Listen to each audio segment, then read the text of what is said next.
Yep, okay. Take the gap while you can, peeps. Well, if it's safe to do so, all that jazz. So the Nissan Qashqai, this camera looks skew. Okay, but I can't do anything about it because there's a big screen up here in this Qashqai that, oh, yeah, you may go, sure, no problem. Hoping that looks better. Oh, okay, guys, don't forget load shedding. If there's a pedestrian crossing with lights, yield, at least. So the Qashqai we first saw in like 2007, and everyone was like, what the is that guy? Or actually more likely, what is that name?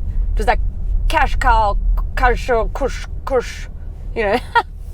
Qashqai. Now we've gotten used to it. But it was really successful. They sold since the launch of the first one, they've sold like over 3 million globally. The second generation was also really, really successful. And then the third generation, this guy we've been waiting a flippin' age for. So it actually launched in Europe in 2020, but we've been waiting since we got it last year. I've only just got it now, but I mean, it's still the beginning of the year, so that's fine. And I think where it's sort of gotten to now is quite tricky. It was always so easy to place the Qashqai because there were obviously less rivals.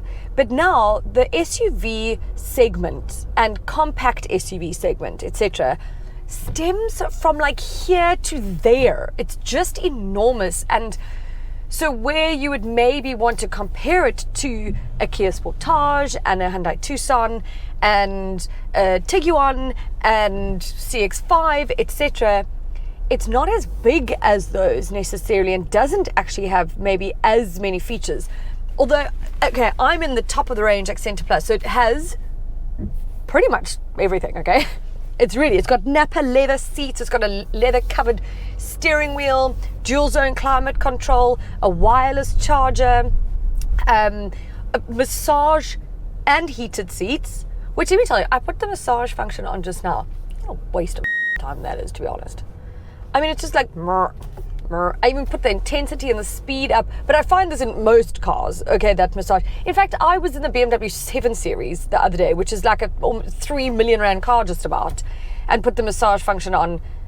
And again, I was like, well, it's not a massage. I don't think you must call it that. Just call it like a poking mechanism. No, don't call it that. A poking mechanism. It's more just like someone like ever so slightly bumping into you. It can be more annoying than it can be relaxing. But each to their own, guys. Each to their own. I just drove past someone who is literally on crutches, hitchhiking, and didn't pick them up. But so you just never know. It's South Africa. I can't like now, a woman by myself now, pick someone up and then meanwhile he was tricking me with the crutches.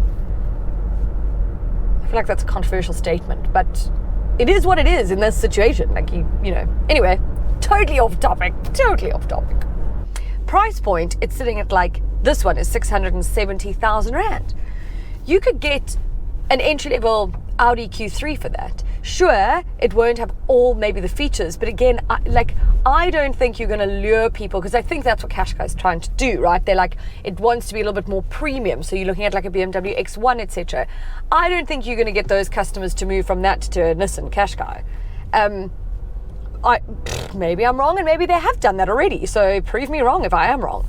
But it is just a little bit too pricey. However, as a model on its own, it's actually pretty fantastic. It's got the 1.3 litre 4-cylinder turbo petrol, which, thanks to the partnership with Daimler/Mercedes-Benz, is actually the engine you find in an A-Class.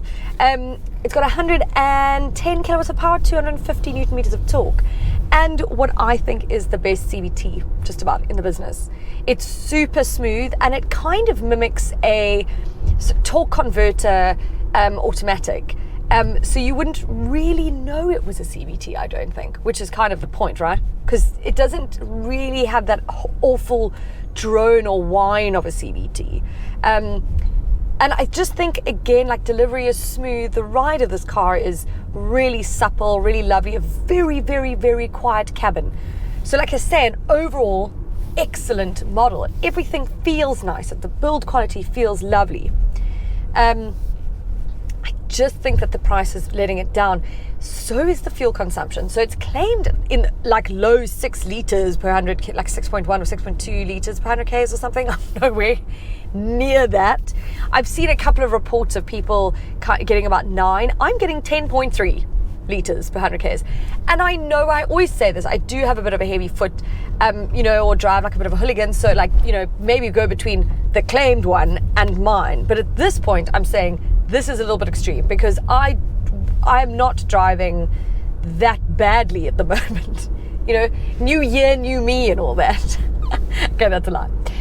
But just it's something to consider because that's high. I had the Kia Sportage over the holidays and managed to get that fuel consumption down to 6.2 liters per 100 Ks. Didn't stay there for very long, but I averaged about 7.